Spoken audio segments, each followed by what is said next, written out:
दोस्तों शिवांश स्टडी के YouTube channel पे एक बार फिर से आपका बहुत बहुत स्वागत है।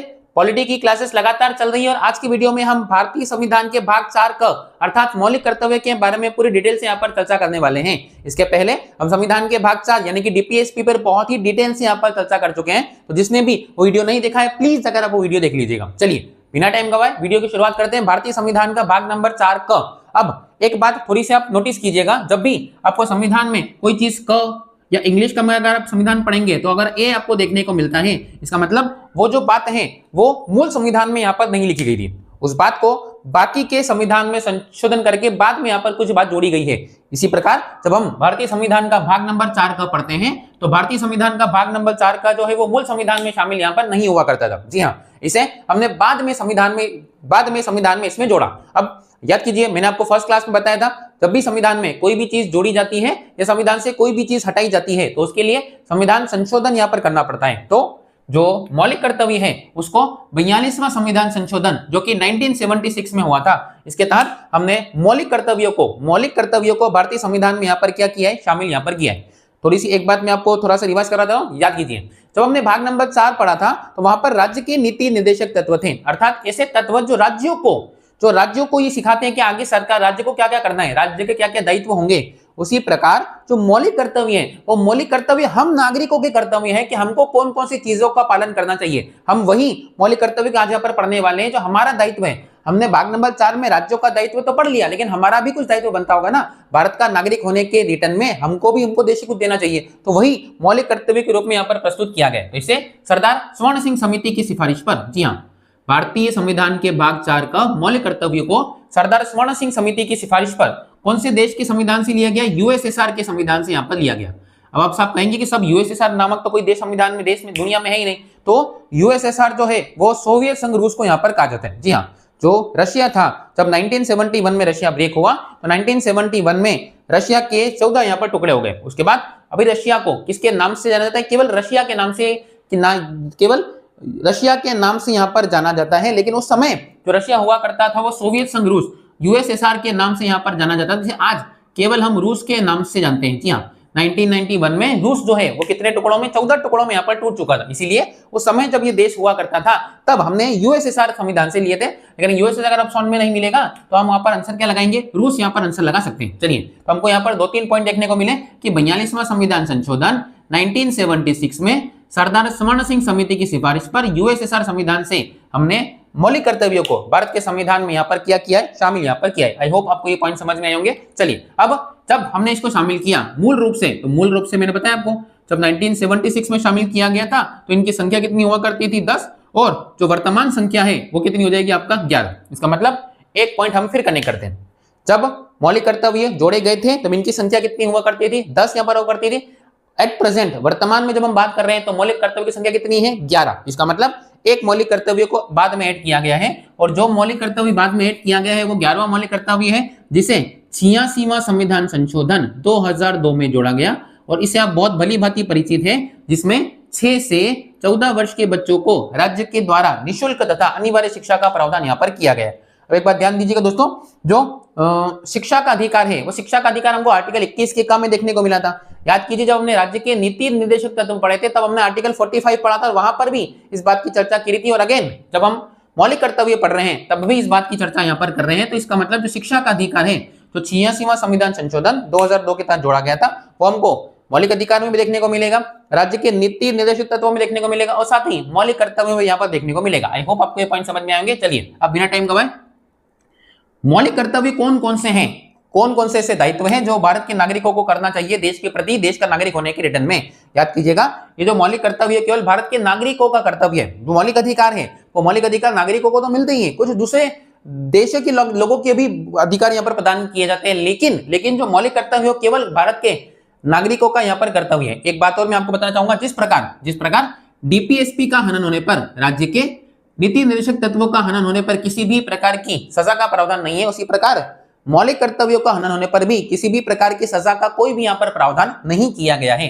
मतलब अगर आप पालन करते हो तो अच्छी बात है, आपको पालन करना चाहिए, लेकिन अगर आप पालन नहीं करते हो तो आपको कोई भी कानूनी प्रक्रिया से गुजरना नहीं पड़ेगा, मतलब कोई भी ऐसा आपको सजा का प्रावधान यहाँ पर नहीं किया गया। चलिए, अब सबसे पहले शुरुआत करते हैं 51A के 51 के ए का सबसेक्शन ए, क्योंकि 51 का ए 51 का बी तो हम ऑलरेडी पढ़ चुके हैं भाग नंबर 4 में, तो 51 का जो ए है उसका सबसेक्शन कौन सा मिलेगा हमको, ए देखने को मिलेगा। इसी प्रकार 51 के ए में ए है, 51 के ए में ही बी है, 51 के ए में ही क्या है आपका सी, तो सारे आर्टिकल इसी यहाँ पर चलेंगे। चलिए अब इनमें चर्चा क्या की गई, सबसे पहले चर्चा करते ए वाले में, तो हमें संविधान में लिखी बातों का क्या करना पड़ेगा, पालन यहाँ पर करना पड़ेगा। संविधान में जितनी बातें लिखी गई है उसका पालन करना पड़ेगा, संविधान के आदर्शों का हमको पालन करना है। उसके साथ ही हमारे जितने भी राष्ट्रीय प्रतीक हैं, जैसे कि हमारा राष्ट्रीय ध्वज है, जैसे कि हमारा राष्ट्रीय गान है, हमारा राष्ट्रीय गीत है, इन सब का भी हमें क्या करना है, सम्मान यहाँ पर करना है। तो यही बात आर्टिकल 51 के ए में लिखी गई है कि संविधान का क्या करना है, पालन करना है, उसके आदर्शों का पालन करना है, उसकी संविधान में लिखी गई संस्थाओं का हमको सम्मान करना है, साथ ही राष्ट्रीय ध्वज का भी हमको क्या करना पड़ेगा,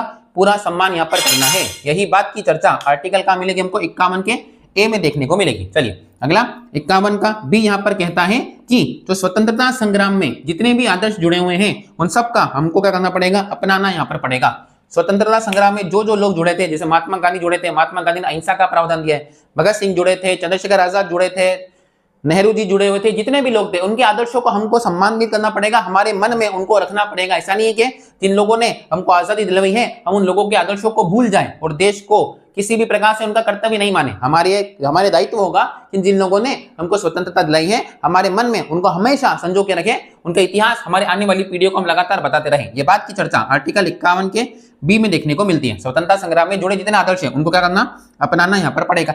अगला 51 का सी यहाँ पर देखने को मिलेगा, जिसमें हमें भारत की एकता तथा अखंडता को क्या रखना है, संप्रभु की रक्षा करनी है, भारत की एकता तथा अखंडता और साथ ही साथ संप्रभुता की हमको क्या करनी है, रक्षा। हमारी वजह से कभी भी देश में किसी भी प्रकार की ऐसी स्थिति नहीं बननी चाहिए जिससे देश के टुकड़े होने जैसी बात यहाँ पर निकल के आती है, देश के विभाजन की बात निकल कर आती है। आपके मुंह से भी ये शब्द कभी भी नहीं निकलना चाहिए। ये आपका भारत का नागरिक होने के कर्तव्य, भारत के नागरिक होने के रिटर्न में आपका कर्तव्य होना चाहिए कि आपकी वजह से और आपको भारत की एकता, भारत की अखंडता और भारत की संप्रभुता की हमेशा क्या करनी है, रक्षा करनी है। याद रखिएगा आपका सबसे पहले आपका देश है, भारत सबसे पहले रहेगा, बाकी सब धर्म जाति जो भी चीज है वो सब सेकेंडरी होने चाहिए। आपके लिए आपका देश सबसे पहले होना चाहिए और यही बात हमको सिखाता है कि हमें भारत की एकता, अखंडता और संप्रभुता की पूर्ण रूप से क्या करनी चाहिए, रक्षा यहाँ पर करनी चाहिए। चलिए डी वाले सेक्शन में आते हैं। डी में यह करता है कि देश की हमको रक्षा करनी है और जब भी आह्वान किया जाएगा तब हमें राष्ट्र की क्या भी करनी पड़ेगी, सेवा यहाँ पर करनी पड़ेगी। हमें देश की क्या करनी है, रक्षा करनी है। आपसे जितना बन सके, जिस प्रकार बन सके, सैनिक के रूप में, ऑफिसर के रूप में, सामान्य नागरिक के रूप में, जिस भी प्रकार हो, आपको हमेशा देश की क्या करनी है, सेवा करनी है। और जब भी देश आह्वान करेगा तब आपको राष्ट्र की सेवा भी करनी पड़ सकती है। याद कीजिए जब कोरोना का समय आया था तब हर व्यक्ति ने अपने अपने स्तर पर देशों का, लोगों का क्या किया था, समर्थन यहाँ पर किया था। जिस प्रकार अभी आपने देखा होगा असम में बहुत भयंकर यहाँ पर बाढ़ आई थी, तो जो बहुत सारे लोगों ने असम के लोगों के लिए आर्थिक सहयोग यहाँ पर प्रदान किया था। इसलिए जब भी राष्ट्र को आपकी आवश्यकता होगी तो आपको राष्ट्र का क्या करना पड़ेगा, सहयोग यहाँ पर करना पड़ेगा। यही बात हमको आर्टिकल 51 का डी यहाँ पर सिखाता है कि देश की रक्षा करनी है और आह्वान पड़ने पर हमें राष्ट्र की क्या भी करनी करनी है, सेवा यहाँ पर करनी है। 51 के ई में बताया गया है कि धर्म, भाषा, क्षेत्र से ऊपर उठकर भाईचारे को बढ़ावा देना है। आप केवल अपने, ऐसा नहीं केवल अपने धर्म के लोगों से बात करिए, अपने धर्म के लोगों से, भाषा के क्षेत्र से, ऐसा नहीं होना चाहिए। आपको हमेशा धर्म, भाषा, क्षेत्र से ऊपर उठकर भाईचारे का क्या करना है, बढ़ावा देना है। और साथ ही ऐसी प्रथाएं जो महिलाओं के सम्मान को कम करती है, महिला के सम्मान के विरुद्ध है, ऐसी प्रथाओं का आपको पूर्ण रूप से त्याग करना है। देश में जितनी भी ऐसी प्रथाएं हैं जिस प्रथा की वजह से महिलाओं के सम्मान में कमी आती है, ऐसी प्रथाओं को हमको देश से क्या करना है, त्याग करना है। ऐसी प्रथाओं को आपको पालन नहीं करना है। यही बात हमको 51 के काम मिलती है, ई में यहाँ पर देखने को मिलती है। चलिए मैं एक बार फिर से आपको रिवाइज करता हूँ। 51 के ए में हमसे क्या बोला गया था, संविधान का पालन करना है, उसके आदर्शों का पालन करना है, उसकी संस्थाओं का पालन करना है और उसमें जो बातें लिखी गई है, जैसे कि राष्ट्रीय ध्वज, राष्ट्रीय गान, इन सब का हमको क्या करना पड़ेगा, राष्ट्रीय प्रतीकों का हमको सम्मान करना पड़ेगा। 51 के बी में हमको देखने को मिलता है कि स्वतंत्रता संग्राम से जितने भी आदर्श जुड़े हुए हैं उन आदर्शों को अपने मन में क्या करके रखना है, संजो के यहाँ पर रखना है। 51 का जो सी है वो भारत की एकता, अखंडता तथा संप्रभुता की रक्षा करने के लिए हमें कहता है कि हमें देश के एकता, अखंडता और संप्रभुता की, सॉवरेनिटी की क्या करनी चाहिए, इनको रक्षा यहाँ पर करनी चाहिए। 51 का डी हमें कहता है कि हमें देश की रक्षा करें, हमें इस देश की रक्षा करें और आह्वान पड़ने पर हमें राष्ट्र की क्या भी करनी चाहिए, सेवा करनी चाहिए। आपसे जो बन सके, जितना बन सके हमको। जब कोरोना में लोगों ने पीएम केयर फंड खोला गया था, लोगों ने अपने अपने स्तर पर बहुत अच्छे तरीके से देश की क्या करी थी, आपका सेवा यहाँ पर करी थी। तो जब भी आपको मौका दिया जाएगा, आपको देश की सेवा करनी है, धर्म भाषा क्षेत्र से ऊपर उठकर भाईचारे को बढ़ावा देना है, देश को एकता के सूत्र में बांधना है। देश में कभी भी धर्म जाति भाषा के आधार पर झगड़े जैसी स्थिति नहीं बननी चाहिए। और साथ ही वो जितनी भी प्रथाएं जो महिला सम्मान में कमी लाती है, ऐसी प्रथाओं का आपको देश से क्या करना है, त्याग यहाँ पर करना है नागरिक होने के रिटर्न में। अगला 51 का जो एफ है वो हमें सिखाता है कि हमारी जो संस्कृति है, हमारी जो गौरवशाली संस्कृति है, उसकी परंपरा का हमको महत्व समझना चाहिए और साथ ही हमको उसकी रक्षा करनी चाहिए। भारतीय संस्कृति जो बहुत प्यारी संस्कृति है, पूरी दुनिया में सबसे प्यारी संस्कृति जो भारतीय संस्कृति यहाँ पर है, हमें उसकी गौरवशाली परंपरा का सम्मान यहाँ पर करना चाहिए और साथ ही उस संस्कृति की हमको क्या भी करना चाहिए, रक्षा यहाँ पर करनी चाहिए। बड़ों के पैर छूना चाहिए, बड़ों के पैर छूना, आशीर्वाद लेना उनसे। जितनी भी प्रथाएं हैं, जितनी भी कल्चर हैं जो हमारी गौरवशाली परंपरा को बताते हैं, हमें उनको बचा के रखना है, उनको संजो के रखना है, उसकी रक्षा यहाँ पर करनी है। यही बात की चर्चा आर्टिकल 51 के एफ में यहाँ पर देखने को मिलेगी। 51 के जी में जितनी भी पर्यावरण चीजें हैं, जो चीजें कहीं से जुड़ी होती है, पर्यावरण से जुड़ी होती है। और पर्यावरण से कौन सी जुड़ी, जंगल जुड़ा होगा, झील जुड़ी होगी, वन जुड़े होंगे आदि जो वन्य जीव होते हैं, उनकी हमको क्या करनी है, रक्षा करनी है। तथा वन्य जीवों के लिए हमको दया का भाव मन में रखना है। जितने भी वो चीजें जो प्राकृतिक चीजों से जुड़ी होती है, जैसे कि जंगल जुड़ा हुआ है, जैसे कि झील जुड़ी है, जैसे कि वन्य जीव जुड़े हुए हैं, उनकी हमको रक्षा करनी है। साथ ही जितने भी जीव जो हैं उनके प्रति हमारे मन में काय का भाव होना चाहिए, दया का भाव यहाँ पर होना चाहिए। यही बात कहीं में मिलती है हमको 51 के जी में यहाँ पर देखने को मिलती है। अगला 51 का जो एच है वो हमको ये बताता है कि हमने वैज्ञानिक दृष्टिकोण होना चाहिए। आपकी जो सोच है वो पुरानी सोच नहीं होनी चाहिए, आप हमेशा नई सोच के व्यक्ति होने चाहिए। आपकी सोच में वैज्ञानिक दृष्टिकोण होना चाहिए, यही संविधान आर्टिकल 51H हमको बताता है। साथ ही मानववाद तथा ज्ञान अर्जन की बात आपको करनी है। ज्ञान अर्जन में हमेशा ज्ञान प्राप्त करते रहना, लगातार ज्ञान प्राप्ति करते रहना है। और जो आपका ज्ञान है वो वैज्ञानिक दृष्टिकोण से यहाँ पर जुड़ा होना चाहिए, मानवता के लिए होना चाहिए, अच्छे लोगों की मदद के लिए यहाँ पर होना चाहिए। और साथ ही सुधार की भावना का भी आप में क्या होना चाहिए, विकास यहाँ पर होना चाहिए। लगातार अपने अंदर और देश की जितनी भी खराब चीजें हैं उन पर लगातार हमको क्या करना पड़ेगा, विकास की बात यहाँ पर करनी पड़ेगी। यही बात 51 के एच में देखने को मिलती है कि वैज्ञानिक दृष्टिकोण को बढ़ावा देना है, मानवतावाद को बढ़ावा देना है। मानवतावाद का मतलब, मानववाद का मतलब होता है कुछ ऐसी काम कर दें जिससे लोगों का आपको क्या मिले, सहायता मिले, आप लोगों की सहायता कर सके, मानववाद।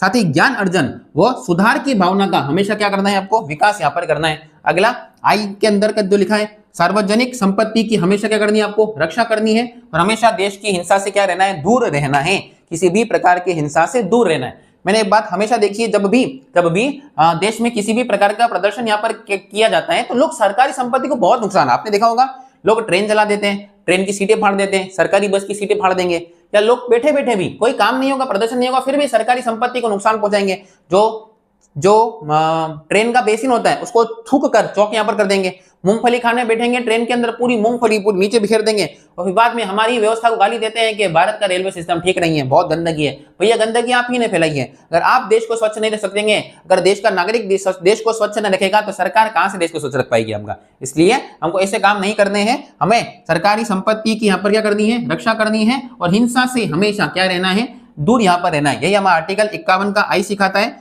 और जो 10वां मौलिक अधिकार है, जो 10वां मौलिक कर्तव्य है, वो जे वाला, जो कि व्यक्तिगत वो सामूहिक कार्यों में हमेशा बेहतर से बेहतर बनने का क्या करना है, प्रयास यहाँ पर करना है। अगर आप व्यक्तिगत भी कोई काम करते हैं तो हमेशा बेहतर से बेहतर बनने का प्रयास किए, साथ ही अगर आप समूह में भी काम करते हैं तो भी बेहतर से बेहतर बनने का प्रयास कीजिए, ताकि आपकी वजह से आपके देश का यहाँ पर नाम रोशन हो सके। तो हमेशा व्यक्तिगत रूप से या सामूहिक रूप से हमेशा बेहतर से बेहतर होने का आपको क्या करना है, प्रयास यहाँ पर करना है। यही आर्टिकल का हमको कौन सा सिखाता है, जे। और मैंने आपको अभी बताया जो सबसे लास्ट में जोड़ा गया था 51 का ए का जो के था, वो शिक्षा का अधिकार हुआ करता था, जिसमें 6 से 14 वर्ष के बच्चों को राज्य के द्वारा निःशुल्क क्या प्रदान की जाएगी, शिक्षा यहाँ पर प्रदान की जाएगी। तो कुल मिलाकर जो मौलिक कर्तव्यों की संख्या है वो आपको कितनी देखने को मिलेगी, 11 यहाँ पर देखने को मिलेगी।